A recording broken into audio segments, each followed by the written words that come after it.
Y el día de hoy tenemos a nuestra hermana Flor Karina Cuevas Vázquez.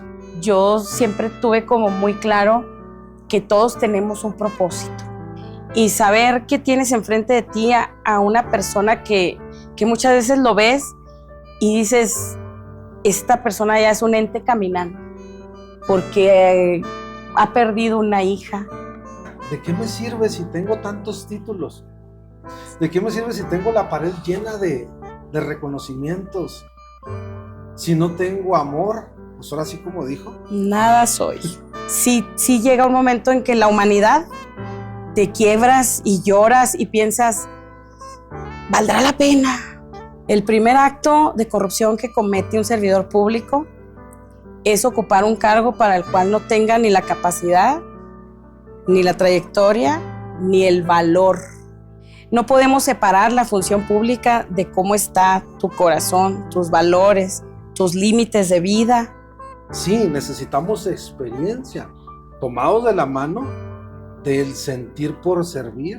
Una persona llega a un tribunal, sea el que sea, de cualquier materia. No, la gente llega con el corazón roto, siendo víctimas de mucho abuso. ¿Qué riesgo se está corriendo o se pudiera llegar entonces a correr si me baso y quiero manejarlo todo con la inteligencia artificial? Yo creo que en mi caso yo soy bien afortunada porque yo ya traigo muchos años de bagaje. Bienvenidos al programa Conociendo el Ministerio, un espacio para difundir experiencias de vida ministerial bajo la conducción del pastor y periodista Omar Barraza. Dios les bendiga, bienvenidos nuevamente al programa Conociendo el Ministerio. Pues ya casi estamos por concluir esta serie que hemos estado llevando del conocer qué es este rol que se va a jugar ahora con todo lo que son jueces, magistrados y este mundo que nos envuelve en lo judicial y vaya, y que hemos tenido la oportunidad de conocer de viva voz todo lo que conlleva estos cargos. Y el día de hoy tenemos a nuestra hermana Flor Karina Cuevas Vázquez con el número 03. Así es. Que viene para magistrada del Tribunal de Disciplina Judicial del Estado de Chihuahua. Viene como licenciada en Derecho, egresada de la UACJ, con maestría en Derecho Empresarial, un diplomado en Derecho Constitucional, comisionada en Derechos Humanos, miembro de la Mesa Directiva de Seguridad y Justicia, encargada de la atención de víctimas del delito de la Comisión Estatal de Derechos Humanos, diplomado en Prevención Social de la Violencia y Delincuencia, visitadora general del delito de la Comisión Estatal de Derechos Humanos y muchos etcétera, hermana. Veo que la lista es inmensa. Que ya estoy ruca. Pero bueno, me da gusto que esté con nosotros acompañándonos para que se presente, hermana. Bueno, pues primero que nada, muchísimas gracias por la invitación, por este espacio. Yo creo que hoy más que nunca valoramos muchísimo a todas aquellas personas que tienen un medio de comunicación y que tienen a bien invitarnos, porque yo creo que ya le comentaron algunos otros candidatos que no hay manera de pagar pautas en Facebook, de nada. Dependemos completamente y más yo que es una cargo estatal, es una magistratura estatal, en donde tendríamos que estar haciendo campaña en todo el estado. La verdad es que trabajando y también haciendo campaña es bien complicado. Nada más son los medios los que nos pueden llevar a que la gente nos pueda conocer. Y otra cosa que pues no es lo suyo en andar entre las cámaras y este mundo de tecnología, ¿no? Dice uno, lo suyo es otra cosa. Me refiero hablando como Sí, los políticos, claro, que se la pasan en las cámaras, ¿verdad? Y ustedes es más, y es lo que yo quisiera que conociéramos, qué es la función, qué es lo que viene, a dónde vamos, qué va a suceder. Vaya, hay muchas intrigas, hermana, claro, a pesar de todo lo que sí, hemos visto, de lo que se ha escuchado, vaya, hay hasta, ¿cómo le diré? Muchos estigmas, hay paradigmas que no nos dejan quizá a lo mejor avanzar en cuestión de entender esto. Por eso la importancia de que vinieran y explicaran realmente qué es lo que están haciendo o lo que van a hacer o seguir haciendo en su momento. Pero me gustaría conocer, Sí. hermana, un poquito antes de entrar con lo que es estos temas, ¿verdad? De magistrada, conocer en sí a Flor Karina, o como le decían cuando era niña. Flor Karina, Flor así Karina, es. ¿es usted de aquí de la ciudad? Soy aquí de Ciudad Juárez, soy hija de maestros. En mi casa pues siempre tuvimos mucha, pues nos traían cortitas, mucho estudio. Precisamente por el ser hijo de maestro tienes que dar el ejemplo siempre. Entonces, pues yo era desde chiquitita la nerd del grupo, de puros dieces y la ortografía y obedecer y todo esto, una formación muy estricta que hoy yo le agradezco mucho a mi mamá. ¿De qué era maestra ella? Mi mamá era maestra De primaria. de primaria. Todas las materias que llevan los niños de primaria, español, matemáticas, ciencias naturales. El menú que se puede conocer ahí, ¿verdad? Así es. Antes de entrar ahora sí ya, por decir, a enamorarnos de una materia como tal. Sí. Mientras, pues se encarga usted de ver un poquito de todo. ¿En qué soñaba, hermano, en aquel entonces? Como niña, no sé, se pueden tener muchos sueños, pero en lo particular, ¿cuál era su sueño? Híjole, yo tenía un sueño, la verdad, muy, muy loco. Yo soñaba con volar. Inclusive, cuando yo me despertaba, yo tenía como esa sensación de que había volado. Yo soñaba mucho con poder volar. Y en una ocasión fue bien, bien, híjole, pobrecita, mi mamá trabajaba de maestra y me dejaba con una señora que me cuidaba. La señora iba a la casa y me cuidaba y así. Y yo me acuerdo, y todavía lo recuerdo, tendría como 4 años, que yo siempre visualizaba las palomas, las aves. O sea, para mí era todo un sueño poder volar. Ese era con lo que yo soñaba en las noches, esa sensación. Y recuerdo que vimos una película de Superman y vimos la capa y todo, y ahí estaba la señora que me cuidaba. Y pasaron unos días y yo fui por una toalla al baño y me amarré por atrás así ¿Y qué dijo? la Sí se puede. toalla y acá atrás me quedaba la capa. Yo dije, estoy hecha ya con esta capa, yo estoy del otro lado. Y teníamos la casa de 2 pisos y tenía un balcón. Entonces que me pongo en la orillita del balcón y vámonos y me aviento a volar. Pues me aventé y caí con tremendo sofocón de pulmón. Todavía me acuerdo de esa sensación porque me aventé y caí en el techo de la camioneta de mi mamá. Así, completita, caí y me acuerdo, nunca había tenido yo esa sensación que hasta la fecha la recuerdo de que se te va el aire completamente.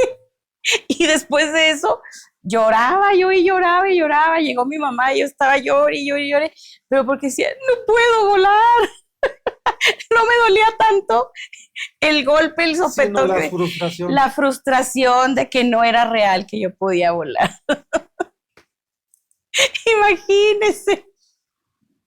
Y digo esto, hermana, porque hay cosas que nos marcan. Sí. Cosas, como dice usted, ¿verdad? Hasta ahorita siente la sensación, ¿no? Lo que Sí. vivió en ese momento. Y hay cositas o etapas en la vida que nos van marcando. Y Sí. pueden pasar años y ahí se quedan.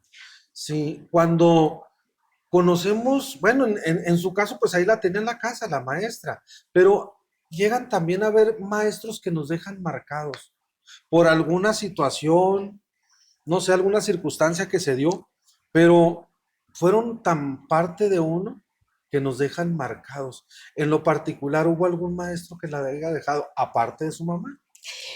Hubo varios maestros. Primero, yo era una niña que ahorita ya se habla mucho de los temas de hiperactividad o déficit de atención Sí. o cosas así. Ahora es muy común, en aquel tiempo no.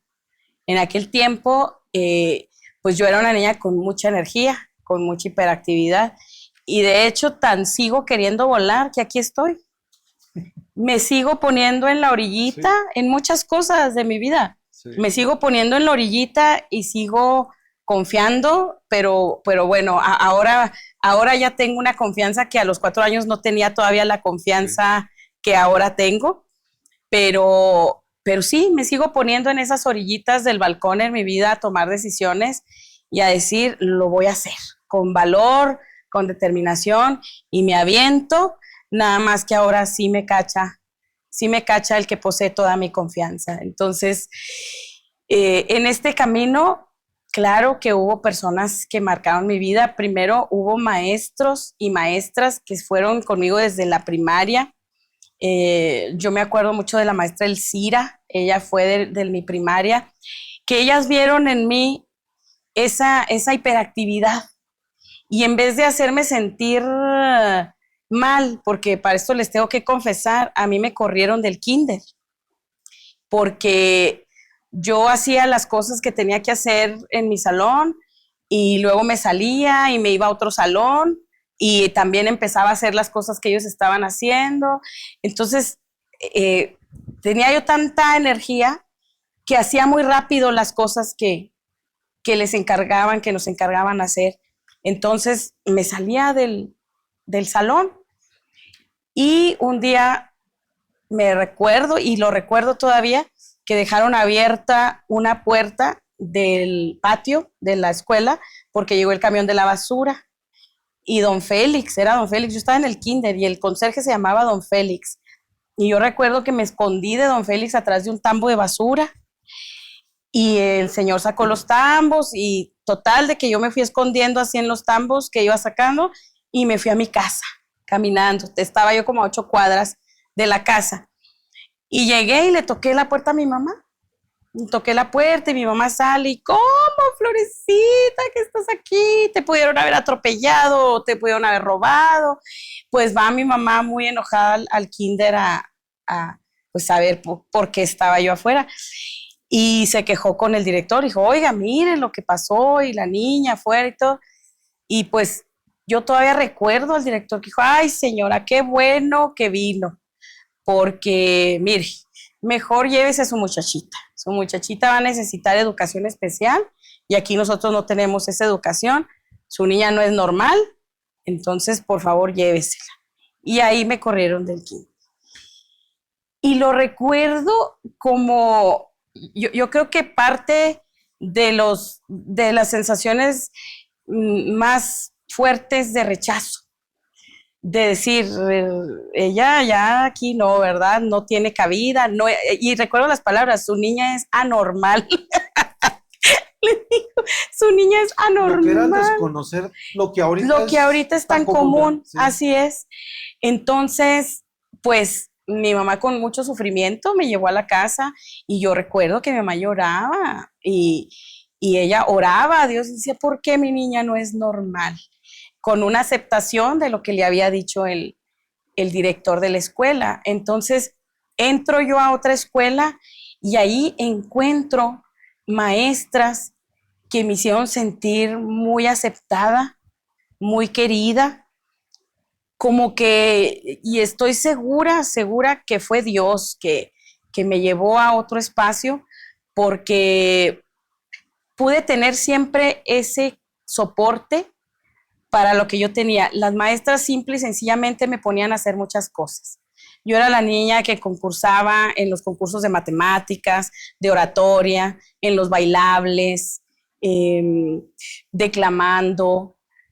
O sea, algo tenía que estar haciendo. En todo, estuve en ajedrez, o sea, a lo largo de toda mi vida, hasta la secundaria, la preparatoria, fui una niña que también mi mamá entendió que tenía que meterme a hacer deporte y encaminar toda esa energía. Entonces, pues, fui campeona nacional de taekwondo.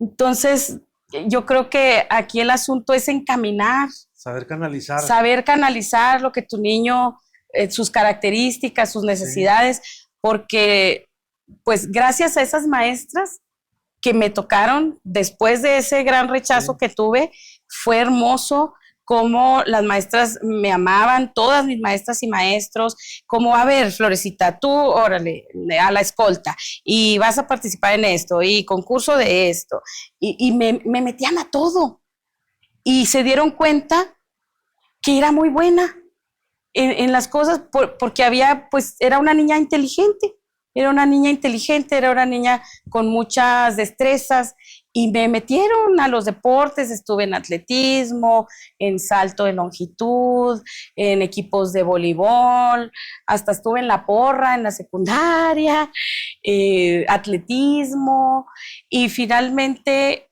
natación también, hice natación. Fui maestra en mi adolescencia de natación de niños chiquitos. Entonces pude hacer muchas cosas y encontré casualmente una destreza para el taekwondo. Un maestro era un joven de la iglesia a la que yo iba, inició una academia de taekwondo y estaba en un club deportivo y decía, es que necesito que todos los niños de aquí de la iglesia, habló con las mamás, necesito que los lleve, por favor, yo les voy a dar un mes gratis, pero si yo quiero iniciar mi academia no puede ir la gente y no ver a ningún niño, o sea, no ver a ningún adolescente, no ver a nadie. Entonces llévenlos y un mes van a estar ahí conmigo gratis. Pues mi mamá, que todo quería que yo hiciera para que me cansara, me llevó y fui ahí, y pues a la semana que estuve ahí, pues me sentía yo como muy contenta. El entrenador me dijo, ay, tienes mucha habilidad, tienes mucha destreza, ojalá que te quedes. Y ahí me fui quedando. Y hice 12 años, fui deportista de alto rendimiento, muchos torneos. Pero bueno, hermana, el deporte pues la trae aquí y allá y brincando y saltando y echando maromas. Pero ¿cómo es que usted llega a tomar la decisión de seguir derecho y tener que, no sé, a lo mejor encerrarse en los libros, en el estudiar? Sí. Digo, es algo, un contraste, ¿no? Mucho. ¿Cómo es que llega a tomar la decisión de seguir Mucho. derecho? Y, digo, a lo mejor pudo haber seguido como una deportista más, ¿no? Pero ahora derecho. O también cuando la gente uno está ya muy grande, pues se hacen entrenadores, ¿verdad? Sí. Pues sí. ¿Sabe que cuando yo estaba en esas edades de los 16, 17 años, yo le preguntaba mucho a Dios qué quería Él para mí, de qué manera quería Él que yo lo sirviera? Era una constante. Y había una carrera que a mí también me gustaba mucho, que era el periodismo o las ciencias de la comunicación. Me gustaba mucho, me llamaba mucho la atención esa parte del periodismo. Yo veía a veces en la televisión a periodistas, inclusive con reportajes de cosas así, pues muy fuertes, y yo no sé por qué, como que a mí me llamaba la atención el que expusieran a gente corrupta o a gente que estaba secuestrando o haciendo cosas malas, que salieran esos reportajes y decir, miren, los investigaron y gracias a eso los agarraron y se acabó con ese problema. O sea, como que a mí el tema del periodismo y de la comunicación me atraía mucho, pero muy enfocado en los temas de justicia, de quitar a los malos del medio, de que gracias a ese reportaje se investigó a un funcionario corrupto y lo destituyeron y cosas así. Entonces de ahí, de que esas noticias eran las que me llamaban la atención, porque el periodismo puede ir a periodismo de espectáculos, de deportes, de otras cosas, pero a raíz de lo que yo sentía cuando veía esos reportajes, fue que también empecé a considerar la carrera de Derecho. Mostrar que había otra parte, ¿no? Que es justa. Sí, lo que es íntegro, lo que es bueno, no el amarillismo nada más por atraer. Claro, no, lo que debe ser, que si la noticia o los medios te sirven para que algo camine de manera correcta, eso era lo que a mí me llamaba mucho la atención. Y fue así que empecé a considerar Derecho. Cuando cuando estoy en la preparatoria, antes de salir ya de la preparatoria, tuve un maestro que nos daba derecho laboral. Y ese maestro daba su clase y era muy interesante y era muy preparado el maestro, pero había algo diferente en él que fue algo que a mí también me contagió. Él hablaba muchísimo de honestidad. Él hablaba que él estudió derecho para que las cosas se hicieran bien. Yo lo veía cómo él se expresaba de la injusticia y todo eso me contagió a mí. Ese fue uno de los maestros de mi vida que me llevó a tomar la decisión.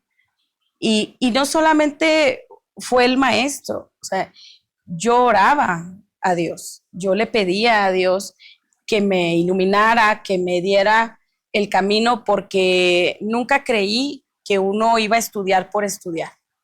Yo siempre tuve como muy claro que todos tenemos un propósito y venimos a esta tierra de una manera en que hasta esa anormalidad que el mundo me encontraba, hoy Dios la ha usado para cumplir propósitos a través de mi vida. En el caminar por el derecho, pues he defendido víctimas de temas muy graves, he enfrentado asuntos y casos que mucha gente no le entraría, pero es precisamente ahí donde yo encuentro mucha satisfacción y la confianza, porque he tenido la protección, he tenido el cuidado y hemos salido adelante. Bueno, es que tal vez nos conformamos con hacer algo y decimos, bueno, ya cumplí, ya hice, pero no hacemos algo más de lo que podemos. No nos esforzamos y caemos, no quisiera decir una mediocridad, pero al final pues, es una realidad. Bueno, y ya, pues como luego dicen, ellos hacen como que me pagan, yo hago como que trabajo. Sí. No, entonces empiezan a hacer una vocación para poder hacer lo que usted ha hecho y llegar a donde ha llegado y atreverse. No como la niña que se aventó de allá de la terracita, no, aventarse a un problema mucho mayor, sin a veces, no sé, a lo mejor medir las consecuencias por el tratar de hacer un bien a alguien que lo necesita. Sabe que cuando yo entré a trabajar a la Comisión Estatal de Derechos Humanos, yo ahí estuve a lo largo de 8 años como visitadora general de la Comisión Estatal. Empecé iniciando el departamento de capacitación, que es muy bonito. Me ha gustado la enseñanza, soy hija de maestros, también he sido docente universitaria, también he encontrado una pasión en la enseñanza. Y ir caminando hacia cuestiones cada vez más complejas. Es pasar por este departamento muy padre. Tengo la oportunidad de crear materiales para capacitación, desde niños, niñas, adolescentes, universitarios, hasta funcionarios públicos. O sea, poder tener esa posibilidad de capacitar en materia de derechos humanos a policías municipales, a policías estatales, policía ministerial, ministerios públicos, inclusive a jueces, a juzgadores. En todas estas ramas de los derechos humanos fue muy, muy, muy satisfactorio y todo fue dejando una enseñanza y una satisfacción muy grande. Pero a medida que pasaban los años, pues también tenía la responsabilidad de la unidad de género, que era atender a mujeres, a las mamás de víctimas de feminicidio, mamás de víctimas de trata de personas, madres y padres buscadores, que es lo que se llama desaparición forzada, ¿no? Que un comando se lleva a sus hijos, y no los encuentran y los están buscando.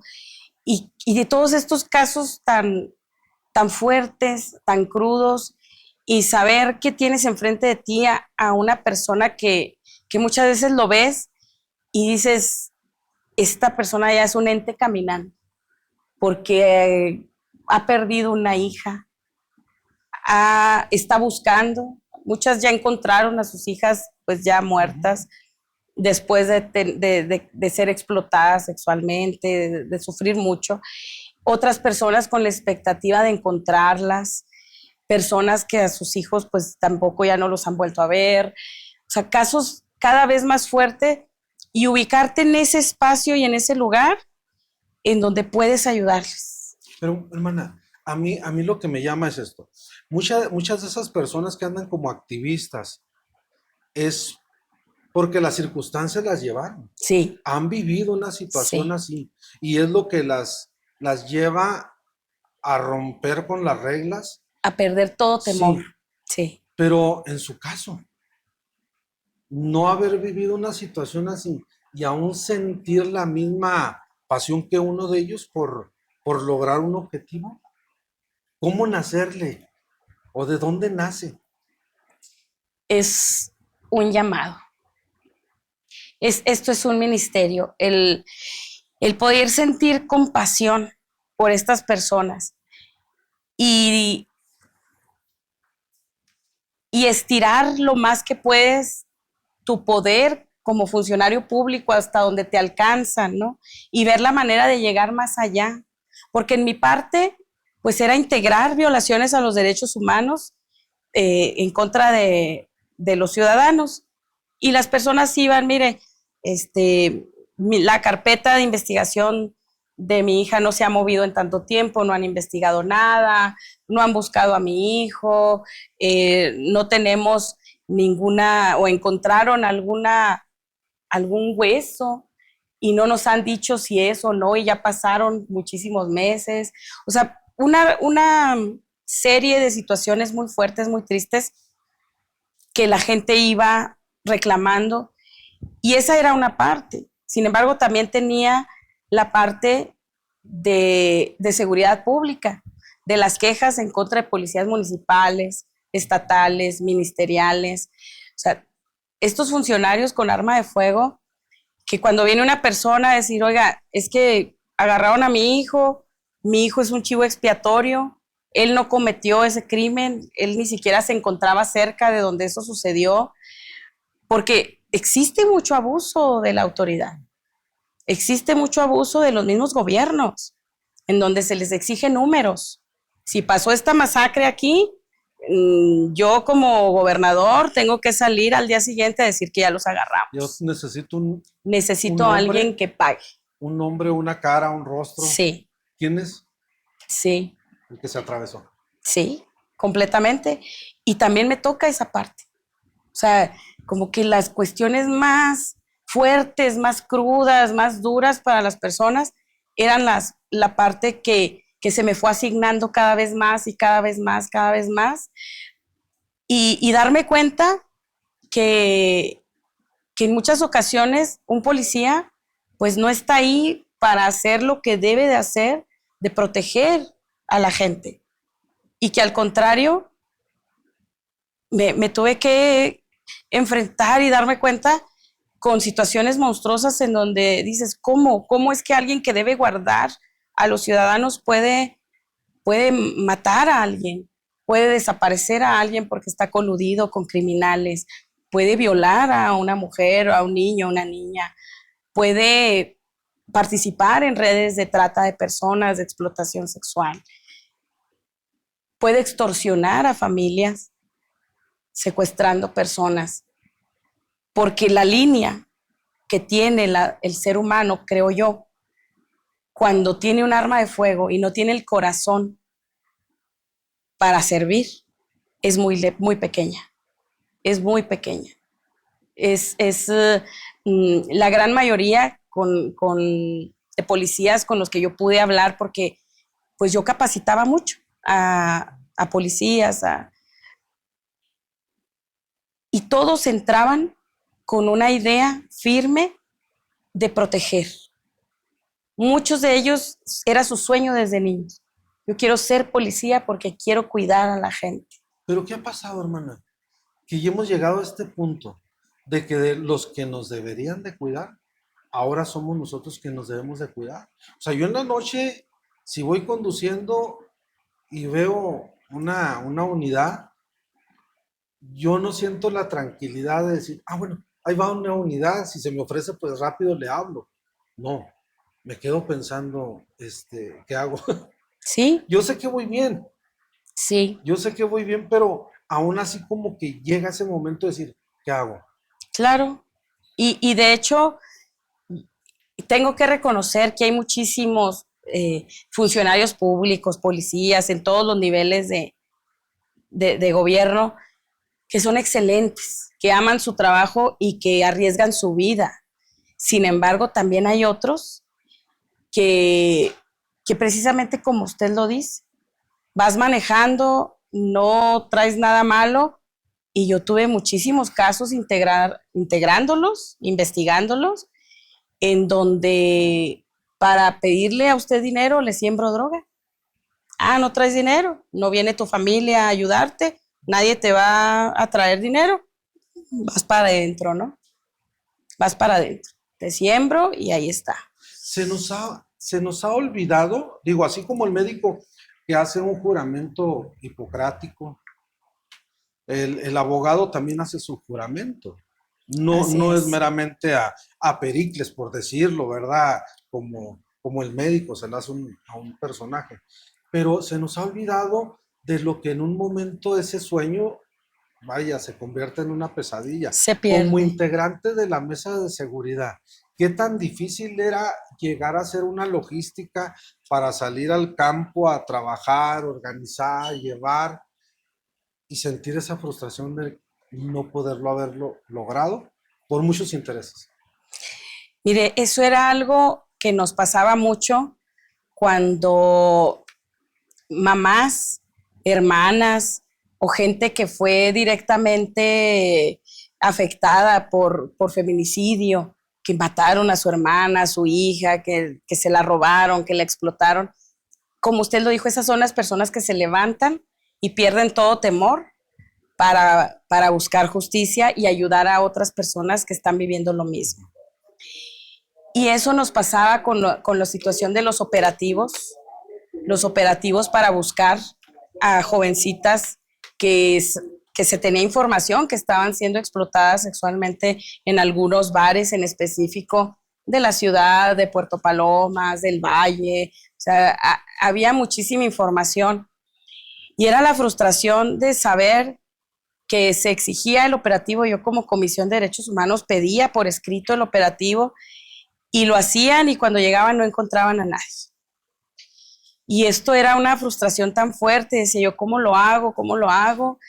Un día encuentro a un amigo que estuvo conmigo en la universidad y que ahí estaba en fiscalía, y digo, voy a ejercer mi facultad de apersonarme. Como parte de las facultades de ser visitador de derechos humanos, era que tú te presentaras en persona a la autoridad para exigir ciertos operativos que fueran para salvaguardar vidas de personas. Entonces, yo ya lo traía muy claro lo que iba a hacer, y recuerdo que yo lo platiqué con él y le dije, ¿qué piensas de esto? Y me dijo, aviéntate. Me dijo, te voy a decir por qué. Cuando tú mandas un oficio a la oficina general, dijo, va pasando de manos y lo que hacen es mover a las víctimas. Entonces, aviéntatela. Será la única manera. Pues yo sentí ese valor, como que lo único que necesitaba yo era ese empujoncito, ¿no? Para decir, híjole, esto es lo que tengo que hacer, sabiendo que habría muchos riesgos en esto. Sí. Cuando yo voy con él, le digo, ok, ¿con cuántas agentes cuentas para hacer un operativo para rescate de estas víctimas? Me decía, 40. Digo, ¿y en cuánto se puede confiar para que nos apoye? En 10. Sí. ¿Cómo que en 10? Les decía, ¿no? Con esos 10 lo vamos a hacer. Tú vas a llegar en el momento en donde sabes que están ahí las víctimas no se le va a decir a nadie a dónde vamos, me voy a llevar a esos 10 y vamos a tener operativos de rescate. Gracias a esos operativos se tuvieron en ese año 2011 2 rescates, que por años nunca se había tenido ni siquiera uno. Entonces, te das cuenta, llegó un momento en donde yo me iba a dormir a mi casa y sí tenía unos procesos muy fuertes emocionales en donde yo me preguntaba, decía, ¿cuál es la realidad? Saber y tener información pues que Juárez es uno de los 4 puntos a nivel nacional de pedofilia en México. O sea, tenía como funcionario acceso a muchísima información y a muchas víctimas que venían confiando en que se les pudiera ayudar. Y llegaba un momento en que yo me dormía en mi cuarto y decía, ¿cuál es la realidad? La realidad de mi vida es esa parte en donde yo tengo una familia, en donde tengo hasta mis perritos que los disfrutamos mucho, en donde disfruto mucho de mi iglesia, de servir también en mi iglesia y fuera de mi iglesia. O sea, ¿qué es la realidad? ¿O esa es una mentira? Lo que yo disfruto y que me da alegría, y la realidad es este submundo, como que nadie se da cuenta que existe, pero que yo todos los días lo veo y trabajo con él todo el día, y el dolor de esas personas que todos los días van clamando una justicia, van pidiendo una ayuda, decía yo, ¿cuál es mi realidad? O sea, llegar a tener ese tipo de pensamientos tan fuertes, tan raros, y tener que decir, híjole, se supone, ¿verdad?, que todo servidor que tiene contacto con víctimas debe tener terapia por lo menos cada 2 meses. Pues yo no tenía tiempo de tener terapia. O atendía a las víctimas o me atendía a mí. Sin embargo, puedo estar segura que mis procesos terapéuticos era oración. Era oración y poner en las manos de Dios a esas personas y pedir sabiduría para que esas cuestiones tan riesgosas que yo estaba impulsando y llevando pudiéramos tomar las mejores decisiones para salvaguardar a esas personas y que cayeran esas personas que estaban haciendo esos daños, que cuando se tenían datos, pues yo daba vista al Ministerio Público. ¿Sabe de que cuando a mí, que fue en el 2017, 18, todavía creo que en el 19, mientras estuvo al frente Astril en la mesa de seguridad? En la mesa, sí. Me tocó andar en ese tiempo ahí. Sí. Yo iba por parte de un grupo de capellanes en ese momento. Yo me encargaba de los niños cuando íbamos a trabajar a los parques, a hacer campamentos en las escuelas. Pues a mí lo que me apasiona es trabajar en las escuelas, primaria, secundaria, preparatoria. Y lo más frustrante que a mí se me hacía, hermana, yo les decía a veces en las reuniones que teníamos en la mesa de seguridad, yo les decía, es que, porque se quería hacer un protocolo para trabajar con las escuelas, en ese tiempo era lo que se quería hacer y nomás no se podía y no se daba. Yo les mencionaba que yo así lo veía, mi perspectiva era, trabajando en las escuelas, digo, es que tenemos a dictadores en lugar de directores. Hablando de ese olvido, que se olvidaron que un día fueron alumnos, que un día necesitaron que alguien les enseñara, y como ahora tenían el poder en sus manos, se hacía su justicia, su voluntad, su ley, ¿sí? Y para mí era frustrante tener que andar en las escuelas batallando para el acceso. Cuando íbamos nosotros a hacer que la semana de prevención, pues sí, entrábamos todos muy bien, pero cuando yo ya me quedaba solo y volví a mi realidad, al batallar, al estar, mire, yo tal vez no le he comentado esto, hermano, por lo que dice. Yo invitaba a pastores, invitaba a ciertos hermanos que yo decía, cumplen con el perfil como para ir a trabajar conmigo en algunas escuelas. Nadie quería. Yo tuve que entender muchas cosas de esto. Yo decía, pero vaya, aquí están. en un púlpito, en un altar, con 500, con 1000 gentes. ¿Y por qué no pueden ir a un salón? Y ahora, después de 10 años, me pongo yo a pensar y ya los veo diferente. Ya los veo muy diferente a todos ellos. Y digo, sí es cierto lo que mencionaba usted, hermano, el llamado. Es cierto. Yo aquí puedo tener a 500 o a 1000 gentes, 2000, 5000, pero por el solo hecho de tener una investidura pastoral, todos me guardan reverencia, todos me guardan un respeto, todos me ponen atención. Pero el entrar ahorita, en la actualidad, a dar clases a un grupo de 45, 50 alumnos de secundaria, no, es otro mundo. No se puede, Sí, no se puede. Y llega, ahorita decía usted, yo he llegado a sentir momentos en los que digo, ¿qué estoy haciendo aquí? ¿Quién me trae aquí? sí. Porque bueno, yo en mis 10 años que tengo trabajando en las escuelas, yo no cobro, yo no recibo ningún salario en ningún lado. Ujú. Digo, y día gratis. Pasar horas enteras, porque yo me gusta cubrir horas libres que tienen los muchachos. Ir y meterme ya 1 hora, 3 horas, 5 horas, todo el día sin gusto. O sea, lo que yo quiera estar ahí, no tengo límite. Y a veces yo me quedo pensando, ¿qué estoy haciendo aquí? Cuando veo la actitud de los muchachitos. Pero cuando me gusta, hermana, a mí al final guardar unos 10 minutos, 15 para hacerles una reflexión, les pongo una musiquita instrumental. El que es cristiano la reconoce y dice, son cantos de adoración, ¿verdad, profe? Sí. Bueno, me gusta hacerlos reflexionar, a veces no falta quien termina llorando, a veces casi todo el salón llorando, que llegan y me saludan, me ven de otra manera. Digo, bueno, vale la pena. Vale la pena me pasó la semana pasada. Llegó un momento, hermano, era la última clase. Y ya no aguantaba yo la situación de los jóvenes inquietos a mano dar. Y yo decía, mejor me voy. Y Sí. ya cuando estaba yo cerrando mi maleta, echando mis cosas, se acerca un jovencito, me dijo, profe, ¿le puedo decir una cosa? Y yo todavía no, sin darle la cara, porque estaba yo cerrando todo. Y cierro y digo, sí, hijo, dime. Dice, nada más quiero darle las gracias y decirle que Dios le bendiga por lo que usted nos enseña. Le digo, mira, en la mañana que desperté, ya Dios me bendijo. Con levantarme, me continuó bendiciendo. Al venir a la escuela, me continuó bendiciendo. Y ahorita con lo que tú me dices, me voy más que bendecido. Y me dijo el niño, era de segundo grado, me dice, sí, profe, no sé si me alcanzó a entender lo que le dije.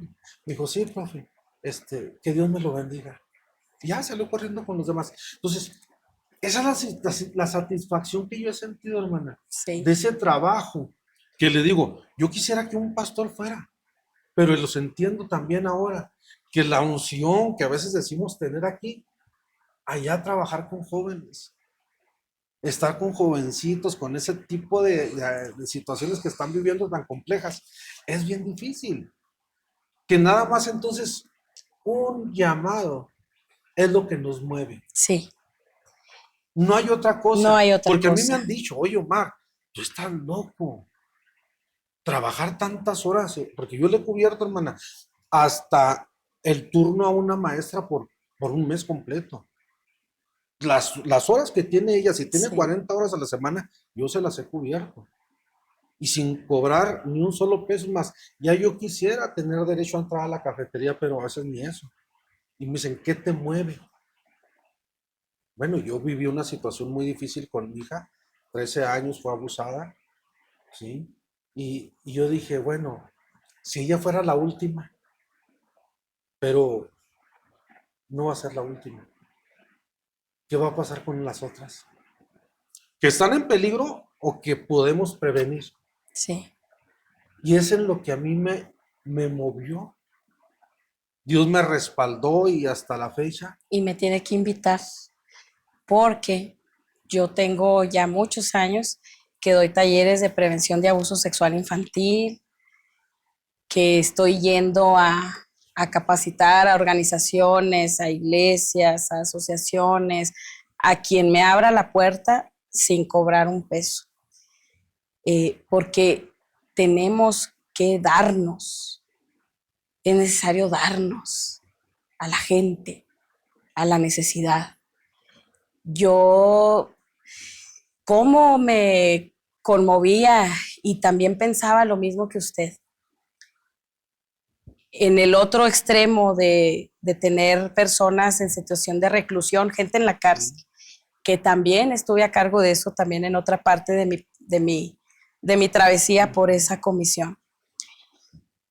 El tener que documentar y atender todo lo que pasara en los cerezos, femenil, varonil, hacer la supervisión, atender todo llamado, hay una línea directa del reclusorio a la comisión, y yo hasta los fines de semana lo tenía en mi celular, te instalan el sígueme, ¿no? O sea, en las guardias siempre hay que atender emergencias, ¿no? Y el llamado de personas, es decir, oiga, me llegó a tocar una ocasión que me habló una mujer diciéndome, oiga, hay aquí una mujer que está molida a golpes, está extremadamente torturada, y esa fue una persona que trabajaba ahí. Me dijo, no le puedo decir mi nombre y le pido que no diga, pero venga, requiere atención médica y aquí nadie se la va a proporcionar, porque nadie va a querer llevar a un hospital externo a una persona que está extremadamente torturada y que nos investigue. Entonces hay que cubrir a aquellas personas que... Hay que justificar los golpes. Así es, sí. Y esa mujer, yo fui, era fin de semana, era noche, pero yo tenía ese gafete que a mí me autorizaba para entrar al centro, ¿no?, de reclusión, y llegar y verla como una masa completa, morada, completamente morada, y una historia tan fuerte, tan lamentable. Lo primero fue pedir la atención médica urgente para ella, y posteriormente escucharla y tomar muy, muy, muy minuciosamente lo que ella había vivido. Ella estaba ahí porque policías federales la habían querido extorsionar. Ella era comerciante y ella no estaba accediendo a pagarles cuota para trabajar a los policías. Entonces la estaban amenazando constantemente, que sabemos dónde vives, tienes 3 hijos, tu esposo, tus negocios, todo eso. Y cuando ella, que sí les estuvo dando dinero para poder seguir trabajando, luego no se conformaron con el dinero, dijo, luego querían tener locales en mis locales, vendiendo piratería, vendiendo CDs, vendiendo cosas. O sea, yo no voy a estar cometiendo delitos para favorecer a estas personas. Llegó un momento en que ella deja de pagar la cuota y le llevan un operativo, disque operativo, para revisarla precisamente de piratería, y le sembraron un pantalón pirata. Es suficiente. Se lo sembraron y ese fue el motivo por el cual la detuvieron, y obviamente en la detención golpearla hasta que quedara como una sola masa morada, multicolor. No, hombre, imagínense, o sea, ese tipo de situaciones en donde no estás investigando a un maestro de escuela o a una persona en el centro de salud que te maltrató, que perdió tus análisis, que no te da cita o lo que sea, ¿no?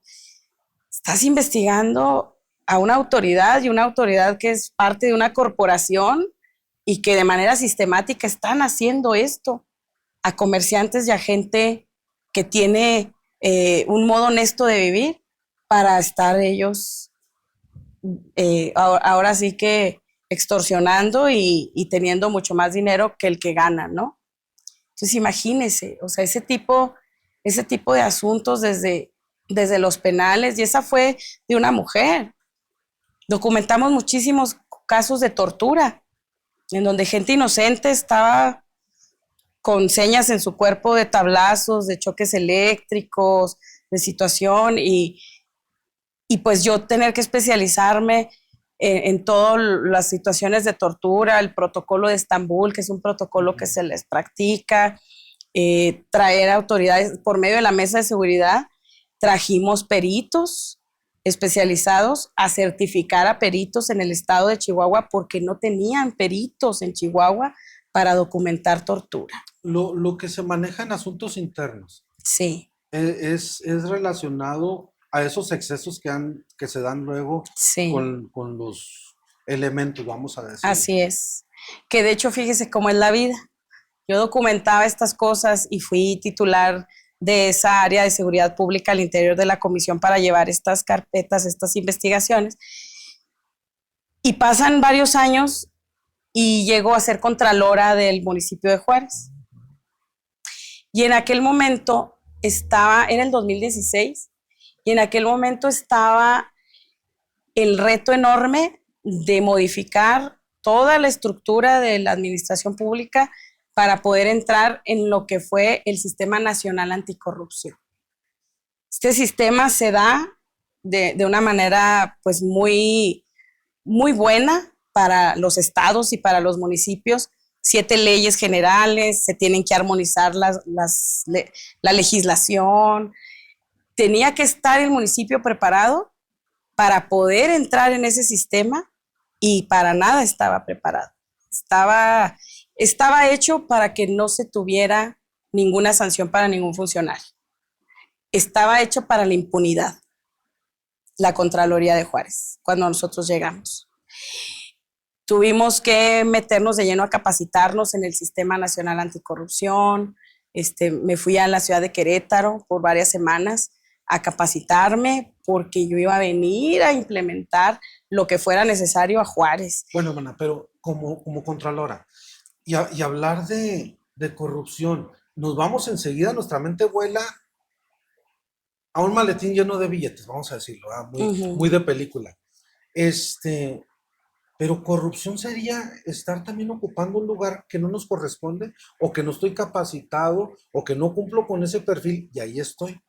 Déjeme le digo. Por X situación, pero ahí estoy. Déjeme decirle que ese es una máxima en mi vida.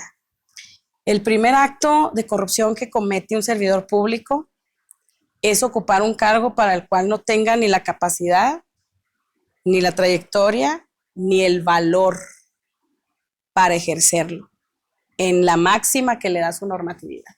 O sea, si no tienes el valor para ejercerlo, ya estás cometiendo el primer acto de corrupción, porque estás ocupando un espacio que debiera de ocupar otro funcionario que sí tenga la pasión, el perfil, el valor para hacerlo y que las cosas se hagan como se tienen que hacer. Sin hablar de maletines llenos de billetes. Es que permea en todo. Sí. Y fíjese, lo extraño que le decía ahorita anteriormente, de que cómo fui llegando a esos organismos y viendo cada vez casos más duros, más peligrosos, más fuertes. Llego a ser contralora del municipio y parte de la modificación del reglamento orgánico de la administración pública municipal fue atraer asuntos internos que dependía del presidente municipal y jalarlo a la estructura que debía de estar conforme al Plan Nacional Anticorrupción. O sea, un órgano investigador de policías, de funcionario armado, debe de estar bajo el órgano de control, que es una Contraloría. Entonces, otra vez me topo con volver a investigar a funcionarios públicos con arma de fuego. Creamos la Dirección de Responsabilidad de los Servidores Públicos para los otros funcionarios que no portan arma de fuego. Creamos la Dirección de Transparencia y cumplimos con la capacitación a todos los funcionarios de la administración pública centralizada y descentralizada para que todos pudieran cumplir con sus obligaciones de transparencia que ahora este sistema lo requería a todos los gobiernos. Entonces, la verdad es que yo sí le puedo decir, ¿verdad?, de alguna manera que me siento bien orgullosa, pero es orgullo bonito, no orgullo feo. Me siento muy orgullosa de poder decir que la base del órgano de control que hoy tenemos en el municipio pues fui pionera en eso.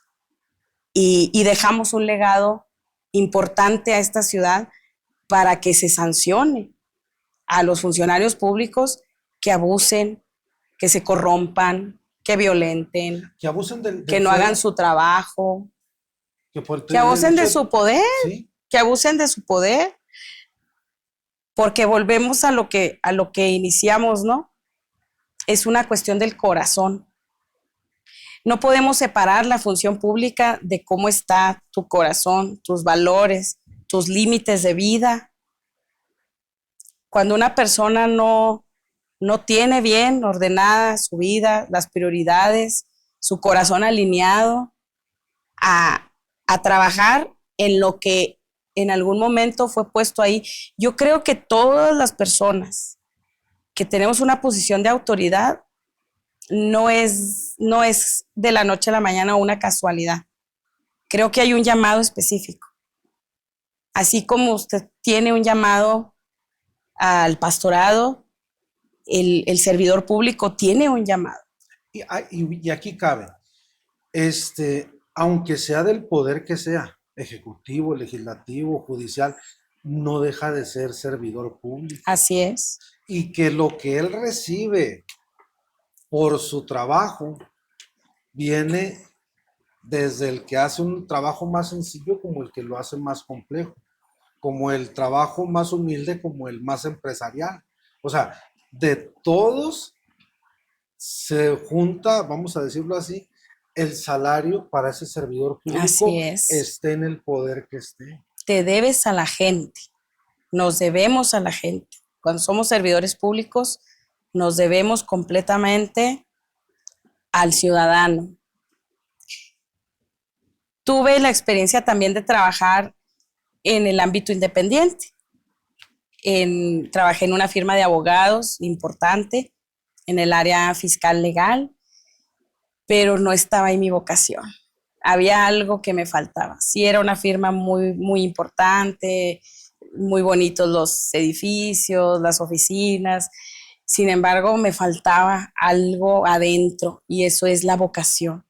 No puede ir uno contra la vocación, porque entonces vivirá uno frustrado con esa sensación de no lo hice. No era su lugar. No era mi lugar y ahí me quedé porque tenía un salario, porque el sustento era para mi familia, pero la verdad es que creo que si no tienes esa pasión en tu corazón, no le veo yo propósito a una vida. Le añadiríamos otro concepto que sería la empatía. Oh, sí, claro. Cuando tú tienes vocación es cuando tú te puedes doler de la situación. Un día me dijo el presidente de la Comisión de Derechos Humanos, porque él me veía como muy apasionada cuando estaba en este tema de atención a víctimas.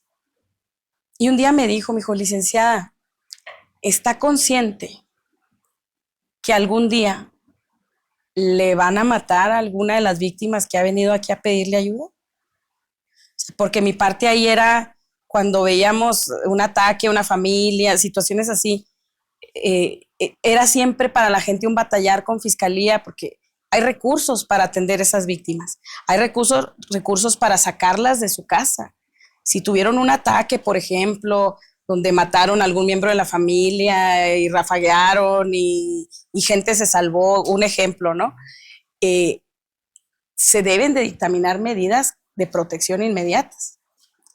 Sin embargo, a veces cuando la gente está en esos espacios de autoridad y viven tantas cosas tan crudas todos los días, como que se hace como que se duerme ese sentido humano, como que no lo hacen, y la víctima siempre tenía que terminar yendo a la comisión a decir, ayúdenme porque pues nos van a matar a todos. Y ahí entraba yo, en donde veía yo el caso, e inmediatamente yo me apersonaba, yo me iba, inclusive a veces hasta en mi carro, con la familia en mi carro. O sea, vámonos a la fiscalía y a no moverme de ahí hasta que la Fiscalía de Atención a Víctimas le proporcionaba esas medidas, le proporcionaba protección, escoltas, un domicilio en donde resguardarlos, con policías resguardándoles afuera. O sea, todo esto está en la ley de atención a víctimas. Y muchas veces no lo hacen porque se pierde esa empatía, se pierde esa...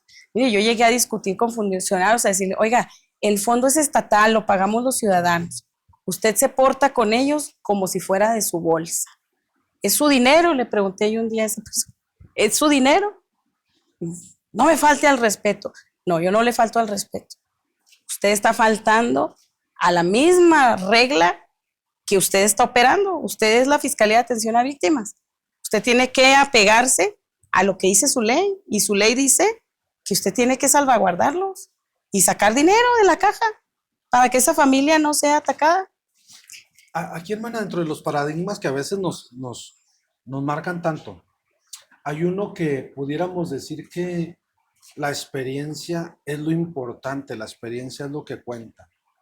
Pero si pudiéramos derribar un poquito ese paradigma, ¿para qué yo necesito un servidor con, no sé, 4, 5, 7 dispensaciones ya de experiencia, pero por dentro muerto? Así es. Frío, sin sentimientos, sin empatía, sin tratar de ver por el prójimo. Claro, tiene sus años, tiene su experiencia, tiene el conocimiento, pero cuadrado. Los parámetros están tan pequeños que no se alcanzan ni a ver. Sí, necesitamos experiencia, tomados de la mano del sentir por servir. Aquí entonces tenemos que hacer esa sinergia ahí para poder entonces tener el resultado que queremos. Sí. Sí, porque no, ¿de qué me sirve? Como digo, alguien con tanta experiencia, si ahí la tiene, no la comparte, se ha cerrado, y por muchos que vengan a su lado y quieran aprender, no, a mí me ha costado. Yo sufrí para estar en este lugar. ¿Cómo que alguien no vaya a hacer que otro paradigma? No vaya a hacer que el estudiante supere al maestro. No, mejor los tengo de ahí. De hecho, ese es un argumento tan usado ahora con esta renovación del Poder Judicial. Se ha manejado un discurso tan sistemático, tan aprendido para que se repita y se repita, en donde dicen a la gente, no vote por quien no ha sido formado en el Poder Judicial. Yo conozco elementos muy valiosos, jueces, juezas, que han sido formados ahí y que son algunos de los funcionarios que tengo ubicados como gente muy buena para hacer su trabajo. Pero lamentablemente no son los más. No son los más. Lamentablemente estuvimos en un foro con empresarios en esta semana pasada y mostraron cifras, un 4% de eficiencia del Poder Judicial en general. Imagínense, un 4% de justicia real para una víctima. Entonces me pongo a pensar, bueno, ¿realmente radica en la experiencia? Y mi respuesta es no. En alguna ocasión me preguntaron, ¿cómo contrarrestaría usted esa desventaja? Así me lo manejó el entrevistador. ¿Cómo contrarresta usted la desventaja que tiene para entrar en una competencia cuando usted nunca ha sido parte del Poder Judicial? Y dije, muy fácil, muy fácil. Dije, yo quiero ser magistrada del Tribunal de Disciplina Judicial, que va a ser el órgano de control de todos los funcionarios del Poder Judicial de cualquier nivel, incluyendo jueces y magistrados, del mismo nivel mío. Que vendría siendo como el que revisa ahora a los ministros de la Suprema Corte de Justicia, tener a alguien revisándolos, ahora tener este tribunal revisando a todos los... Sí. Sí. Este tribunal será estatal y efectivamente va a supervisar, va a llevar quejas, denuncias, va a integrar sus expedientes, a hacer las investigaciones necesarias y va a sancionar a esos servidores públicos. Entonces, cuando yo no hallé la respuesta de la primera instancia, del juez, Me voy a la segunda con el magistrado, tampoco. Ahora yo ya voy a poder tener a quien recurrir para que me den una solución o al menos me revisen qué está pasando, de por qué ha avanzado tantos años y el juicio ahí sí. Ahora, esa es una parte, sin embargo, la parte de la sentencia de un juez, de las resoluciones que emita un juez, tienen su propio sistema de apelar, de llevarse.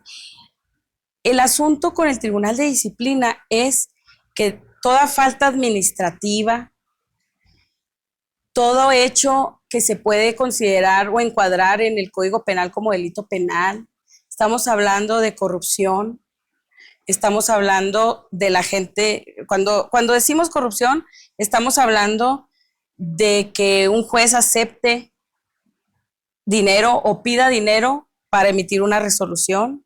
Eso vamos a conocer nosotros. Estamos hablando también de personas que traten mal a los usuarios, a las personas. A mí me ha tocado como litigante. En una ocasión yo tenía una víctima muy, muy maltratada, muy violentada por el marido, y una juez me la regañó, pero como si ella para empezar tenía una enfermedad muy fuerte, fibromialgia, que le impedía realmente pensar de una manera lúcida, y obviamente a la hora de plantear todas las situaciones que vivía, pues no tenía muchos datos porque no estaba bien, y ser maltratada por la propia juzgadora sin ninguna sensibilidad. Para mí, esa juzgadora puede tener todos los títulos, todas las maestrías, doctorados. Ahora, yo no quiero decir que no sea importante porque yo los tengo. Tengo título, tengo maestría, me gradué con titulación automática, no hice tesis, no hice examen profesional, pero ¿de qué me serviría? ¿De qué me serviría a mí los 20 y tantos diplomados que tengo ahí en el currículum, los 10, los cursos o los premios por los trabajos que yo hubiera hecho? ¿De qué me serviría si yo no puedo tratar con amor a un ser humano que cuando llega a un tribunal es lo peor que le ha pasado en su vida? Una persona llega a un tribunal, sea el que sea, de cualquier materia, pero un ser humano llega a un tribunal que ejerce justicia cuando ya pasó por una serie de situaciones muy graves, muy traumáticas, muy dolorosas, de mucha desesperación, de que le generan desesperanza, ansiedades, depresiones. O sea, nunca llega ahí alguien y va a llegar muy contento, muy completo, muy sólido, no. La gente llega con el corazón roto, siendo víctimas de mucho abuso, con mucha desesperación, y no poder darte cuenta que tú estás en esa silla con el poder de ayudarle a resolver su situación y como mínimo hacerlo sentir que ya llegó, ya llegaste, esté en paz, ya llegaste. Yo creo que esa parte no la suple ningún título, ninguna carrera, ninguna nada. Y cuando a mí me decía esta persona que me entrevistaba que cómo contrarrestaría, le dije con mucha franqueza, no considero que tenga una desventaja el no haber sido formada en el Poder Judicial, porque yo ya di resultados en otros muchos lados. El tribunal hoy por hoy, el Poder Judicial trae una eficiencia del 4%. No es algo que realmente deba seguir de esta manera.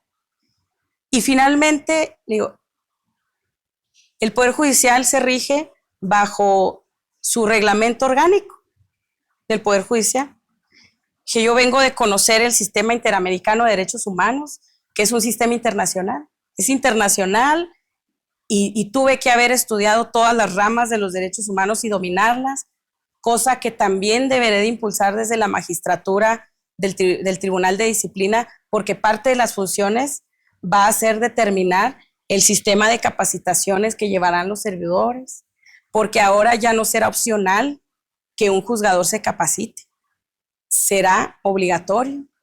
porque ahora tendremos evaluaciones cada año, porque con la reforma ahora el funcionario que no pase sus evaluaciones podrá ser separado de su cargo hasta por un año si no acredita el volver a hacer su examen y pasarlo, puede ser suspendido de sus labores por un año. Bueno, hermano, aquí pasa esto. Cuando nosotros estamos en el salón, con el grupo, trabajando con grupo, años atrás les encargábamos tarea. Y al momento nosotros de estar leyendo sus tareas, decir, no, este muchacho, él no maneja este léxico. Estos conceptos, si se los pregunto ahorita, no va a saber ni qué escribió. ¿De dónde los copió? Pues la famosa Wikipedia le cubría todo, ¿no? El día de hoy nos topamos con que la inteligencia artificial, si usted le dice, diga, escríbeme tal concepto de una manera en mi lenguaje, me lo hace. Y ahora yo veo las tareas y digo, me quedo pensando, ¿lo haría él o quién lo hizo?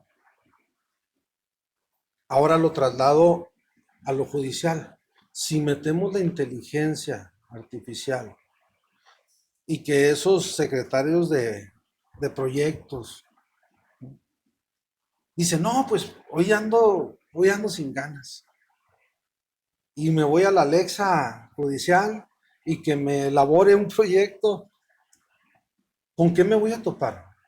Porque yo aquí en la iglesia, como pastor, yo manejo la escatología. Pero si me voy a un laboratorio clínico, ellos trabajan la escatología. Y si me voy a un antro, a un salón nocturno, el comediante maneja la escatología. Es la misma palabra con 3 definiciones muy diferentes. Si este secretario de proyectos a lo mejor dice, ¿cómo se llama? Sorpana. A ver, elabórame. Y empieza. ¿Qué sucede, hermana? Que en ese momento yo tengo en mis manos el poder de dejar a alguien encerrado, inocente, y soltar a alguien que es culpable, nada más porque utilicé algo que no tengo la vocación, ni la empatía, ni el llamado, ni el sentir de dedicarme una noche a estudiar el caso y mejor recurrir rápido a la inteligencia artificial y ya me sacó el trabajo. Yo ya salí del trabajo, pero ¿a quién dejé adentro o a quién dejé afuera? ¿Qué riesgo se está corriendo o se pudiera llegar entonces a correr si me baso y quiero manejarlo todo con la inteligencia artificial? Yo creo que tiene que haber una clara directriz, porque sí es cierto que hay cargas de trabajo muy, muy grandes. Pero la carga de trabajo y el acceso a herramientas como la inteligencia artificial son una cosa, y el tema de la sensibilidad, de poner como prioridad la situación en específica, el caso concreto, ese tiene que ser la máxima en el actuar de un juzgador. Sí se requieren herramientas, pero es establecer muy claramente las directrices. Si tú tienes situaciones numéricas, por ejemplo, una pensión alimenticia, podrás hasta cierto punto usarlo, ¿no? Si tienes en el área civil jurisdicciones voluntarias en donde no hay un pleito, donde no hay nada sino tramitología que debe de tener una sentencia para hacer posible una situación. Bueno, en determinados casos en donde no haya, por supuesto, situaciones de violencia, de grupos vulnerables como ancianos, personas con discapacidad mental, física, niños, niñas, adolescentes en riesgos o la libertad de una persona, claro que eso no admite ninguna, todos parejitos para que usar la herramienta. No. Yo creo que sí se puede generar un mecanismo muy, muy efectivo de los casos en los que sí se puede. Ahora, pero también viene, hermano, el decir, bueno, yo soy padre de familia, vengo a arreglar una situación de una pensión, en caso de un hijo, pero resulta que quien va a llevar el caso es una mujer. Uy, entonces se va a poner del lado de la esposa o de la que era la esposa. Ah, pero veo que es un hombre. Ah, entonces ya llevo ventaja. Se va a poner de mi lado. ¿Y la imparcialidad dónde quedó? Sí, sabe que esa es parte precisamente que a mí me parece bien, bien importante y muy satisfactorio. El Tribunal de Disciplina debe también de vigilar que el actuar de todo servidor público, aún en sus sentencias, deba de llevar los protocolos. En mi caso, yo soy bien afortunada porque yo ya traigo muchos años de bagaje, de especialidad en los derechos humanos, desde derechos humanos del no nato, del bebé que todavía no nace, de niños, niñas, adolescentes, menores infractores, mujeres, personas en situación de reclusión, personas con VIH, discapacidad, adulto mayor, o sea, todos los temas tuvimos la posibilidad tan bonita de poderlos trabajar, de poderme capacitar mucho, de poderlos utilizar, ¿verdad? Como herramientas para lograr la justicia para personas. Eso me da una claridad muy grande pues el conocimiento de vigilar eso, porque ya lo conozco y es parte de lo que el Tribunal de Disciplina debe de hacer. Se debe de manejar siempre, por ejemplo, en este tema que dice, yo voy como papá y se va a poner del lado, si es mujer, del lado de la mamá. Bueno, hay protocolos de actuación en todas las situaciones en donde se encuentran envueltos niños, niñas y adolescentes. Se tiene que tener una perspectiva de familia. Ahí tú no debes de irte por papá o por mamá. Primero es el interés superior del menor. Y esto es por tratados internacionales a los que México se obligó firmando la Convención de Derechos de los Niños. Entonces, todo eso existe. Y hay protocolos específicos y se deben de implementar precisamente para no permitir que esa situación personal que tenemos como hombre podamos ir y estar expuestos a que una mujer le dé el gane a otra mujer, pero sin poner primero esa ponderación, se llama ponderar al niño. La importancia que tiene el estar siempre más enfocados es tener la perspectiva de infancia. Estar capacitados para poder entender y darle voz al niño. Así es. Interpretar Así lo que es. está sintiendo, lo que está viviendo, no lo que yo me imagino. Y salvaguardarlo sobre toda predisposición que tengas. Sobre toda predisposición que tengas. Los seres humanos actuamos en base a experiencias.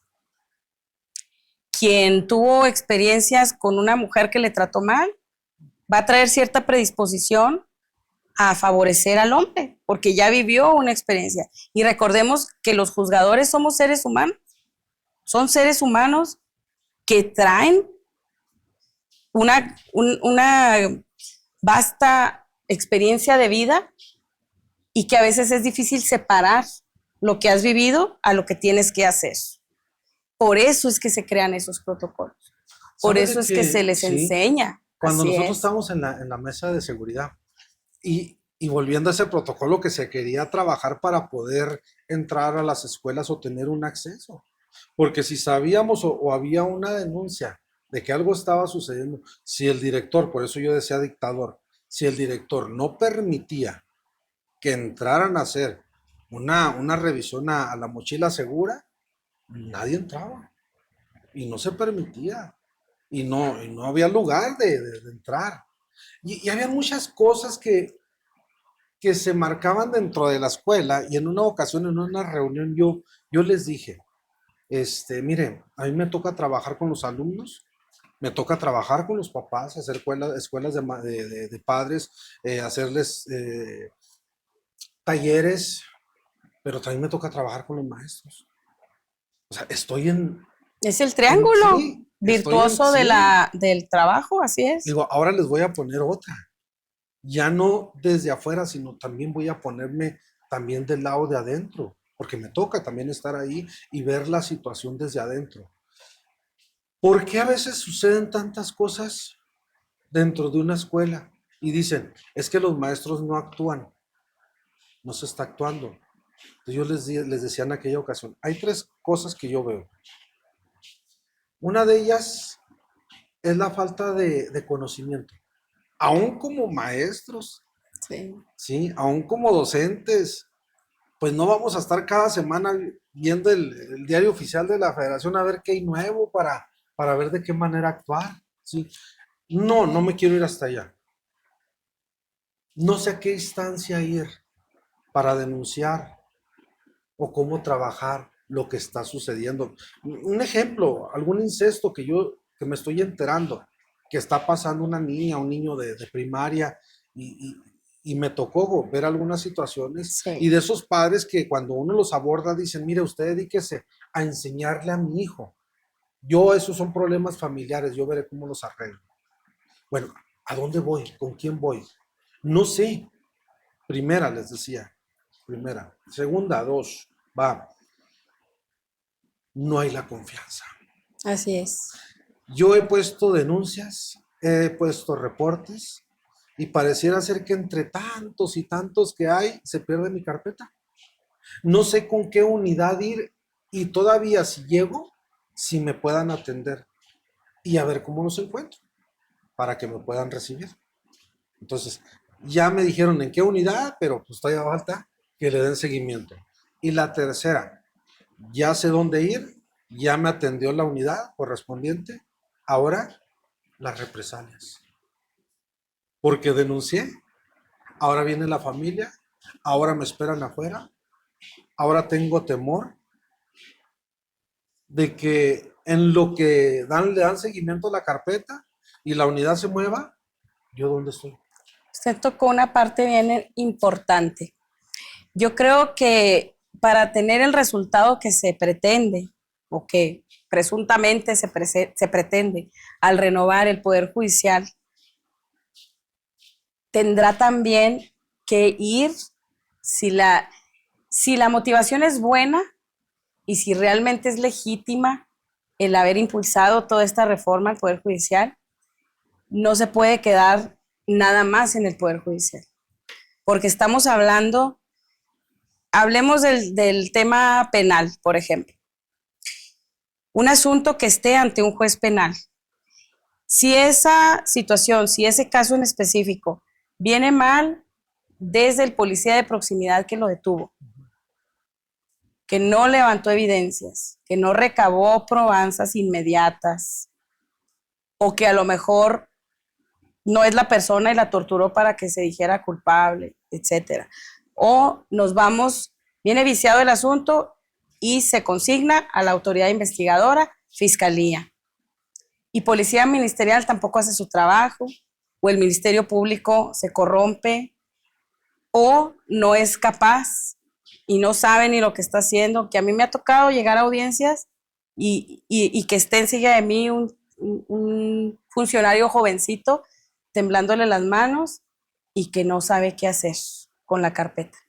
Y que te diga, es que es mi primer día.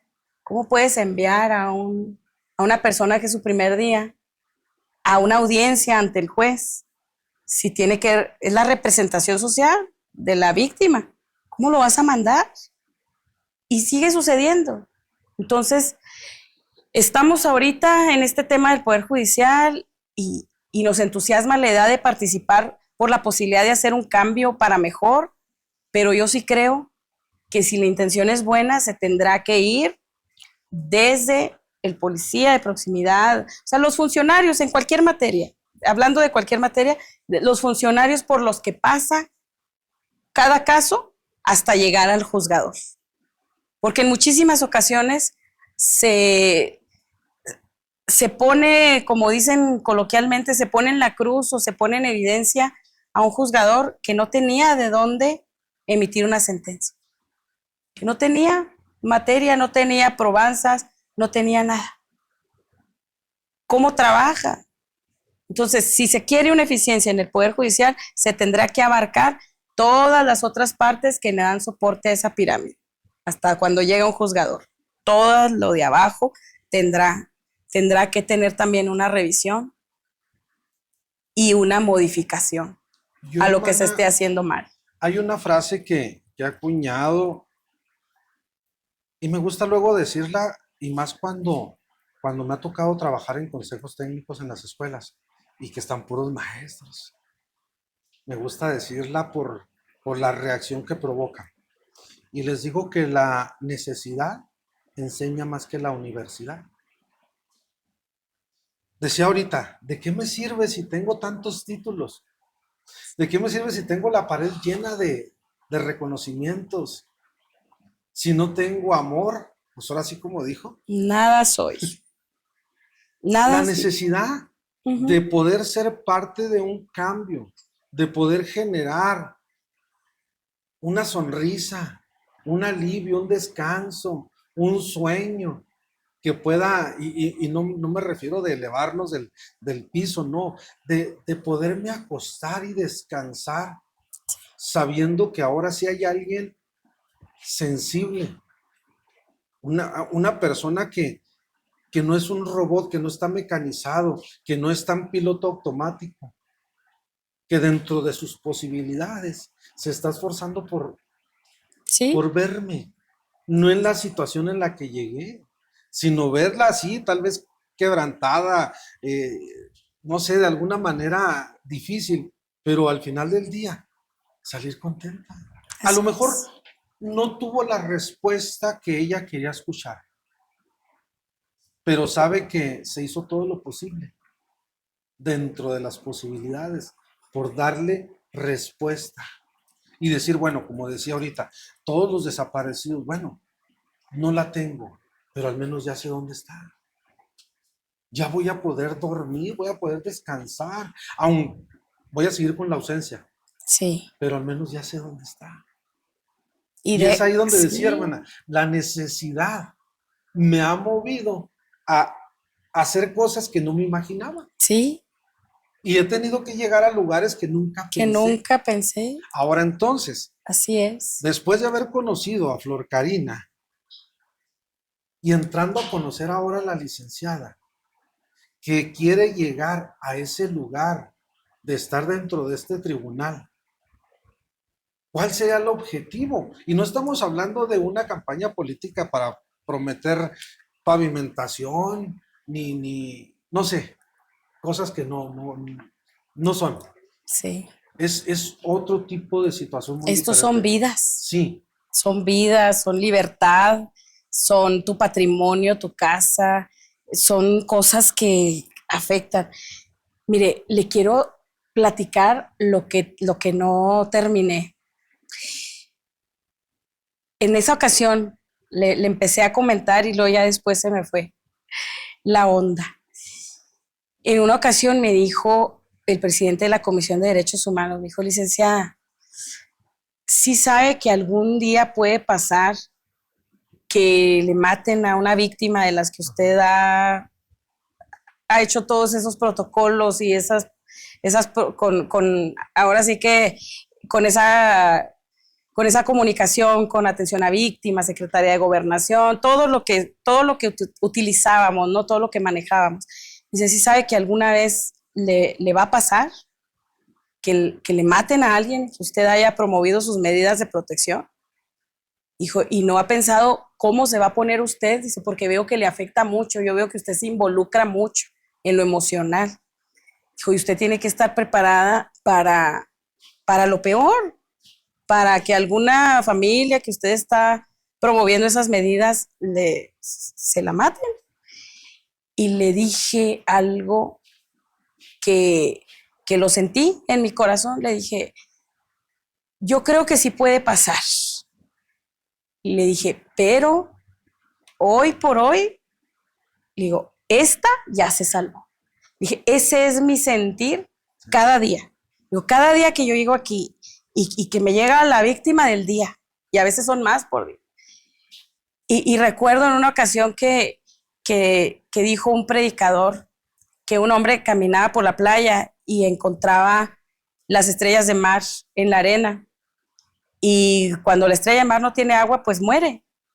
Y este hombre caminaba todos los días desde las 6 de la mañana y caminaba por la playa y agarraba la estrella de mar y la aventaba al mar. Y alguien le dijo, oye, pues tú estás tonto, porque todos los días viene la marea y deja aquí muchísimas estrellas de mar. Cuando yo estaba escuchando esa predicación, recuerdo tanto que yo, ahí estoy yo.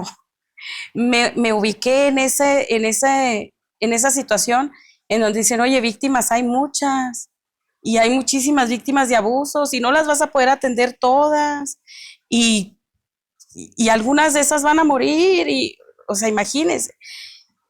Y decía yo, esa fue mi respuesta para él. Dije, yo sé que puede pasar, y sé que va a seguir pasando cuando yo no esté aquí. Dije, pero hoy, esta víctima que llega a mis manos ya se salvó, porque lo tomo personal, es mi, o sea, llegué a tener diligencias hasta de 28 horas. Cuando había un ataque a una persona, a una familia, hasta no asegurarte que ya no estaban en el estado, yo no lo soltaba. No lo soltaba y era tan impresionante sentir, no me daba hambre, no iba al baño. Andaba yo con mi traje formal de funcionaria y mis tenis en el carro porque no sabía cuándo iba a ocurrir algo y tener que estar ahí pegada trabajando con fiscalía y todo para poder salvaguardar. Igual es mi pensar. Yo sé que una sola persona no puede llegar a transformar el Poder Judicial. Sin embargo, sí creo que se pueden hacer muchísimas cosas cuando estás convencido de a lo que vas, cuando ya has pasado por muchas experiencias que han marcado tu vida, pero para bien. ¿Por qué lo digo? Porque sí, voy a llegar a conocer, me dijo, de hecho me encontré a un amigo que me dijo, ya sabes en lo que te estás metiendo. Ya sabes en lo que te estás metiendo, vas a entrar, quieres entrar en un órgano de control de jueces, de magistrados, de altas esferas donde se mueve corrupción que no tienes tú una idea, intereses millonarios, ¿tienes una idea? Híjole, mire, yo los últimos 4 años de la Comisión de Derechos Humanos traje escoltas. Precisamente porque caminamos enfocados en lo que se tenía que hacer, no en lo que nos podía pasar. Y entré a la Contraloría y a los 3 meses otra vez amenazas, persecuciones y otra vez a traer escoltas, porque estaba la amenaza por estar investigando desvíos millonarios. ¿Se pagan precios? Sí, sí se pagan precios. Se pagan precios cuando has tenido un atentado, como yo lo tuve en 2011, que vienen todas estas medidas de protección para mí, las escoltas. Gente se aleja de ti porque dicen, trae escolta, anda mal. Imagínense, andar yo la señora gordita chaparrita que soy en el ESMAR con mi carrito y a menos de 2 metros una escolta porque está en riesgo tu vida, porque estás cumpliendo con tu trabajo. El que vaya tu niña a la escuela con una escolta, que vaya detrás de mi carro y todos los niños la vean en la entrada o en la salida, y tu niña a las preguntas, oye, ¿por qué? Oye, es trabajar con ella. En una ocasión, en varias ocasiones, eso sí te rompe, sí llega un momento en que la humanidad te quiebras y lloras y piensas, ¿valdrá la pena? ¿Valdrá la pena? Mi niña no quería en plena preadolescencia, ¿no? Pues es que de hecho desde sus 8 años fue cuando me pasó lo del atentado. 8, 9, 10, 11 y seguí con protección por años y esa edad en donde quieren ir con las amiguitas al cine, quiero ir a las misiones, quiero ir a la pijamada, quiero ir. Ella no podía ir a pijamadas. No podía yo dejarla de saber dónde está, y también una segregación en donde hasta tus mismas amigas con las que creciste en la iglesia ya no se juntan contigo. ¿Por qué? Porque no, qué miedo. Pues si ya le pasó eso, yo mejor ya no le invito a mis cumpleaños de mis hijos, mejor no. Esa parte también pues de mi hija, ¿no? Que claro que también lo viven. El rechazo, las preguntas, ¿por qué? ¿Por qué te traen? ¿Por qué vienen atrás de ti unidades? ¿Por qué? Pero viene también esa parte de preguntarle en donde le pedí perdón muchas veces, en esas ocasiones en donde el humano me quiebro y te duele lo que está pasando y te frustra que no ves lo que realmente quisieras ver, y en donde muchas veces te ves solo en esa pasión de que las cosas sean como deben de ser, de que nadie esté sufriendo, de que la gente no esté en peligro, de que no se burlen de la esperanza de una persona cuando necesita la justicia. Y llegan esos momentos de quebrarte, pero también llega esa fortaleza. Y en el caso especial de mi hija, también llegaba esa palabra de consuelo en donde ella abiertamente me dijo en una ocasión: no me pidas perdón, yo no cambiaría la vida que he llevado. He tenido una vida tan emocionante, dice, en donde nadie me puede venir a platicar lo que es la protección de Dios sobre una persona. Imagínate. ¿Cómo lo llegó a ver? Ella lo llegó a ver como algo que no veía en las mamás de otras niñas. Dice, es que yo no lo veo ni en los papás ni en las mamás de otras niñas que están alrededor de mí, pero no lo cambiaría por nada, porque he tenido la posibilidad de vivir aquí en la tierra lo que es una protección sobrenatural sobre nosotros. Dice, y solo por eso no lo cambiaría por nada. ¿Qué más quiero? ¿Qué más quiero? Ella quiere ser abogada. Y le mueven los niños, el abuso contra niños y niñas. Eso es lo que a ella le mueve para decir, yo voy a estar ahí. Cuando sea una profesionista, yo voy a estar ahí. La verdad es que con eso yo me siento muy satisfecha. El día de mañana nos vamos a ir de este plano terrenal, y yo creo que si hay algo que yo anhelo es dejar a muchos locas y locas como yo.